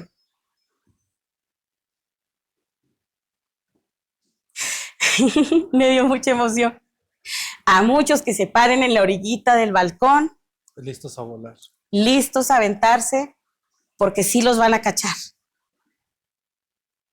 Porque todo aquel que se determina a ser agente de justicia, sí gozará siempre de una protección especial. Yo lo he vivido, y tampoco, así como mi niña me contestó en una ocasión, yo tampoco lo cambiaría por nada. Desde llegar, hermana, a estar ahora en ese lugar,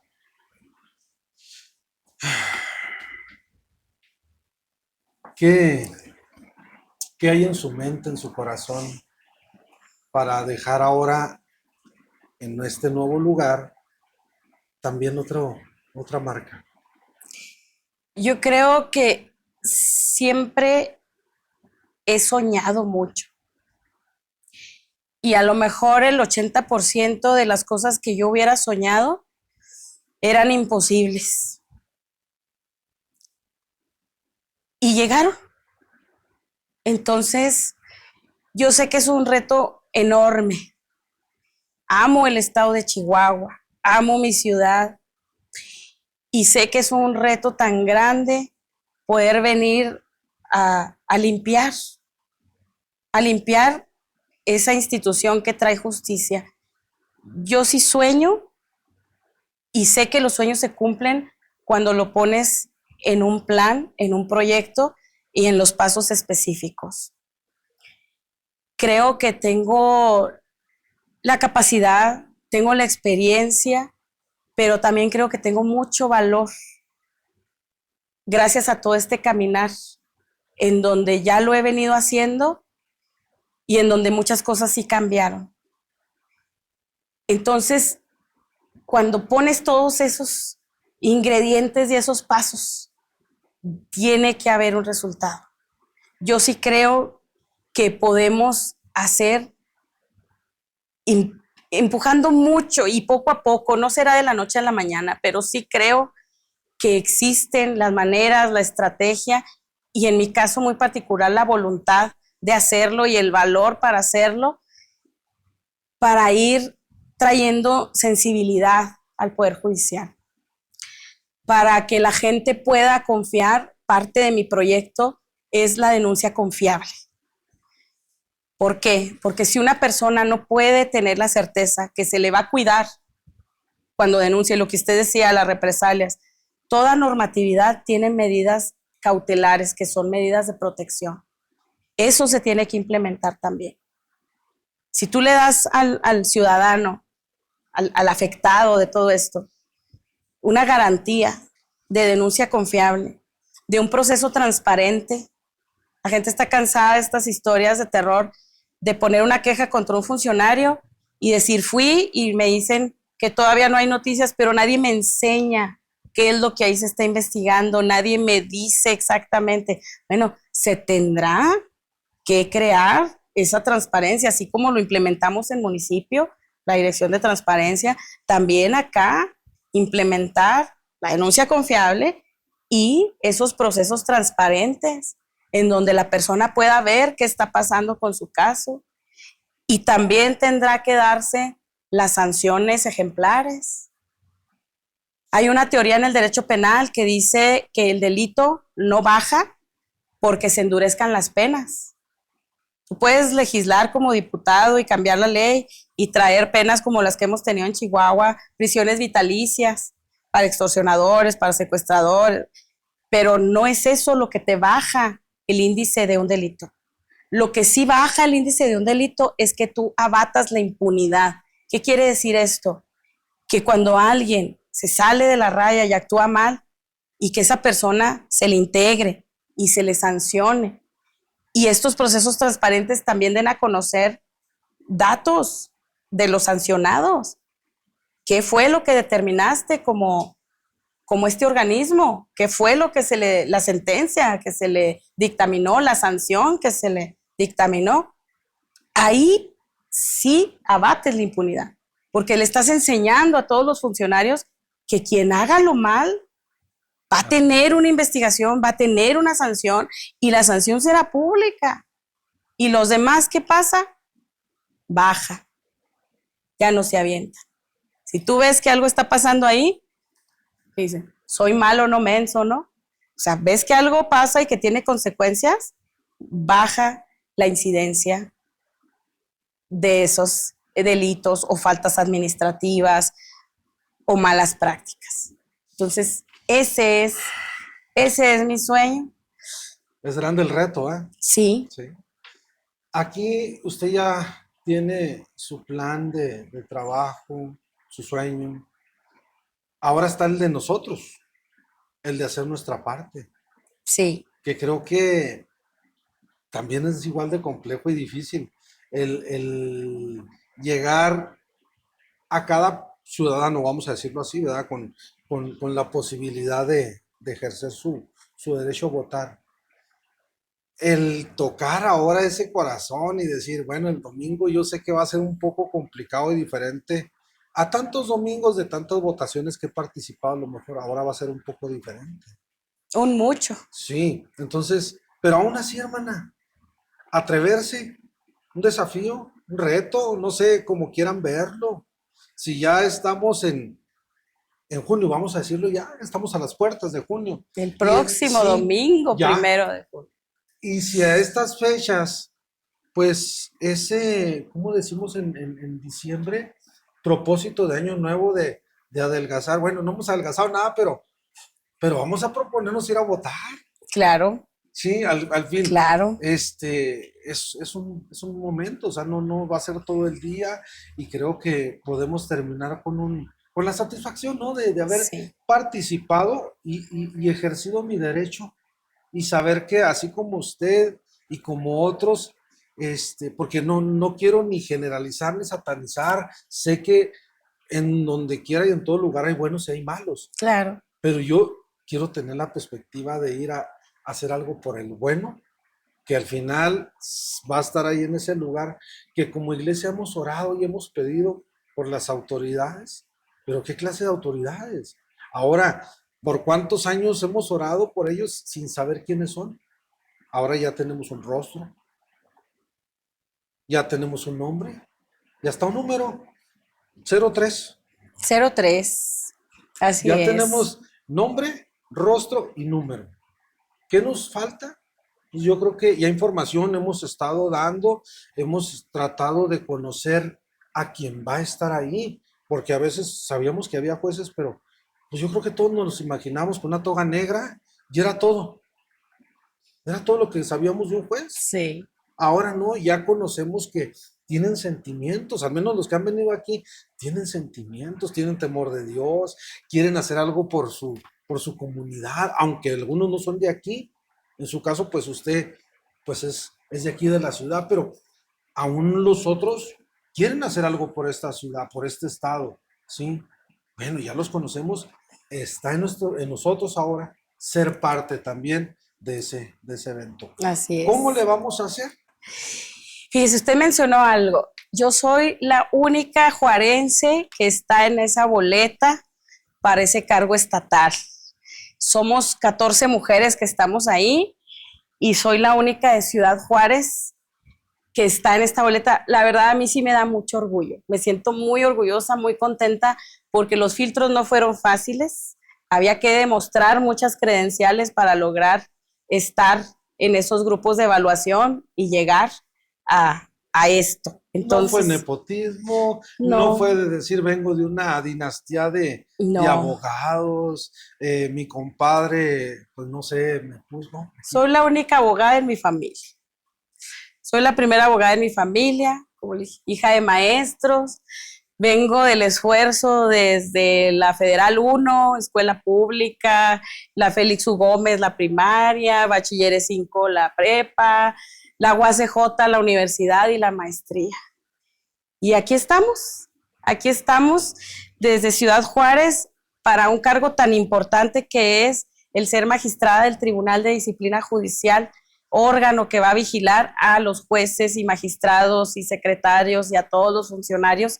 Ahí queremos estar para que se hagan bien las cosas. Mire, nos van a entregar 11 boletas para los diferentes cargos. La boleta en la que voy a estar yo será esta, que es azul clarito. Azul clarito, ahí se tiene que fijar muy bien que diga aquí arriba magistraturas del Tribunal Superior de Justicia. Estos son los magistrados del Tribunal Superior, son los estatales. Hay otras boletas de color azul, es más fuerte, esa no es la mía. Las federales son más fuertes los colores. Los colorcitos pastel son para las magistraturas del estado de Chihuahua. Y aquí en la boleta tiene 2 apartados. Arriba están los magistrados familiares y aquí abajo está la magistratura del Tribunal de Disciplina Judicial. En esta parte más clarita, aquí estoy yo, en el 03, como Cuevas Vázquez Flor Karina. Aquí lo que hay que hacer es poner el número. Como mi número asignado es el 03, hay que escribirlo aquí en los espacios en donde se tienen que poner los números. Y un consejo, si usted ya puso el 03, ponga una crucecita en los otros espacios para que nadie más le rellene ni le cambie o en su defecto, los números. 03. O en su defecto, así es, puede poner 030303 y cuenta como un solo voto para mí. ¿Qué pasa con los otros que quedan? Porque digo yo, bueno, yo ya cumplí en esta área, pero con los demás, por decir, el apartado de arriba, ¿qué hago con esos números si no conozco a nadie? Los tacha a todos para que no se los rellene nadie. ¿No hacer una tacha grande para no invalidar? Pues no hay ningún problema. pueden tachar todos los espacios en donde no tengan conocidos. Porque no conozco a nadie. Porque no los conoce, así es. La gente está haciendo lo que la misma autoridad electoral dijo, el acordeón. Ajá. Es completamente legal. Es entendible que la gente en el proceso va conociendo a los candidatos, va empatizando con ellos, le va gustando una candidatura y es válido completamente hacer su acordeón, llevar sus notas, llevar sus nombres, sus números. Nada más siempre fíjese muy bien en los títulos, porque hay muchos, yo soy el 03, pero hay 03 para juez penal, 03 para juez civil, 03 para magistrada civil, penal. Ahora, muy importante, usted puede tener todos los candidatos que quiera, conocidos, gente que ya la ubicó y puede votar por todos, pero también puede votar por mí porque yo no compito con nadie porque es nuevo. A diferencia de todas las demás candidaturas de magistraturas, jueces, todo, esos ya existían. Que están en funciones. Y que están en funciones. Este es completamente nuevo. Entonces yo no compito con nadie de quien usted tenga ya su preferencia. Eso es muy padre. Eso es muy bueno para mí, porque no compito con nadie. Entonces, pues le pido su voto de confianza. No vengo improvisada, no vengo a ver qué voy a hacer o aprender. No. Venimos a aportar lo que ya hemos trabajado, ya lo hemos hecho y ya hemos tenido éxito en nuestros anteriores cargos. Pues qué bueno, hermana. Primero Dios que pueda llegar a ese lugar. Hay algo, hermana, antes de que terminemos, hay algo que me llama la atención.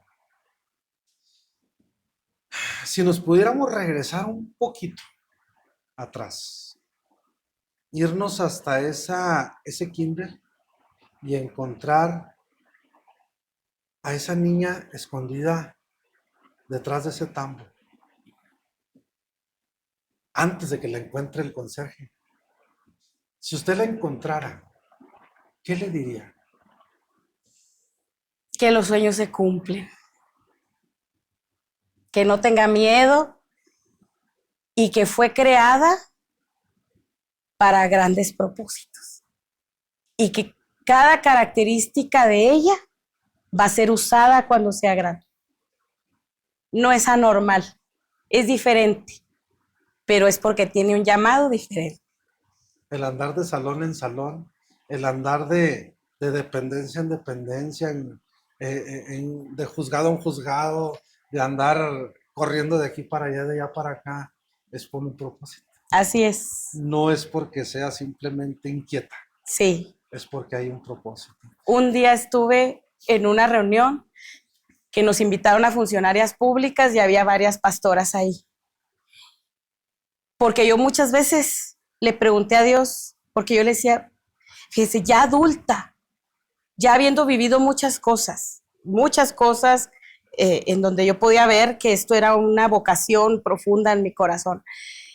Y aún con todo eso, yo todavía preguntaba, ¿por qué no soy una señora normal, una mujer normal? ¿Por qué no estoy?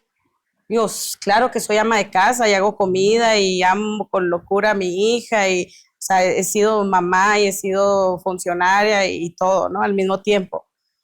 Pero decía yo, ¿por qué no estoy con muchos hijos más en mi casa, con mi esposo, con mis hijos? O sea, ¿por qué no soy normal?